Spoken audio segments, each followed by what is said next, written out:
करीबन 25 करोड़ साल पहले धरती का नक्शा आज से बहुत अलग था। सभी महाद्वीप एक साथ जुड़े हुए थे, जिसे पेंगिया कहा जाता है। धीरे धीरे यह टूटा और अलग अलग हिस्सों में बंट गया। इसी समय कुछ छोटे छोटे सरीसृप रेप्टाइल्स विकसित हुए।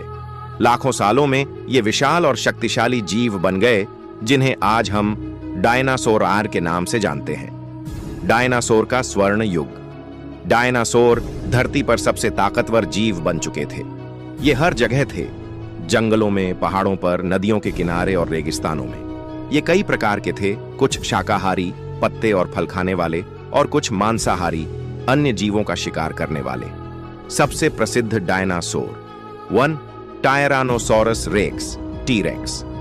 सबसे खतरनाक शिकारी, विशाल शरीर, ताकतवर जबड़ा और डरावनी गरज 2 ट्राइसेराटॉप्स। 3 बड़े सींग वाला शांत स्वभाव का डायनासोर जो शिकारियों से बचने में माहिर था। 3 ब्रैकियोसोरस, लंबी गर्दन वाला डायनासोर जो ऊंचे पेड़ों से पत्ते खाता था। 4 वेलोसिरैप्टर, छोटा लेकिन बेहद तेज और चालाक शिकारी जो झुंड में शिकार करता था। 5 स्पाइनोसोरस, पानी और जमीन दोनों में रहने वाला विशाल और भयानक शिकारी। महाविनाश जब डायनासोर खत्म हो गए। लगभग 6 करोड़ 6 लाख साल पहले धरती पर एक भयानक तबाही आई। एक विशाल एस्टेरॉयड, क्षुद्र ग्रह, जो लगभग 10 किलोमीटर चौड़ा में था, आज के अब मैक्सिको के पास चिकुलब नामक जगह पर गिरा। इस टकराव से भयानक आग लगी, जिससे जंगल जलने लगे। आसमान में धूल और धुआं भर गया, जिससे सूरज की रोशनी धरती तक नहीं पहुंची। तापमान तेजी से गिरने लगा, बारिश रुक गई और भोजन खत्म होने लगा। पहले पेड़ पौधे मरे, फिर शाकाहारी डायनासोर और आखिर में मांसाहारी भी।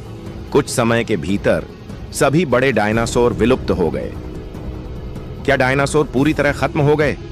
नहीं, कुछ छोटे डायनासोर जीवित बचे और धीरे धीरे उन्होंने खुद को बदल लिया। लाखों सालों के विकास के बाद ये बरियाज के पक्षियों तंस के रूप में हमारे बीच मौजूद हैं। मतलब कबूतर, कौवे, मोर, गिद्ध और बाज, ये सभी डायनासोर के वंशज हैं।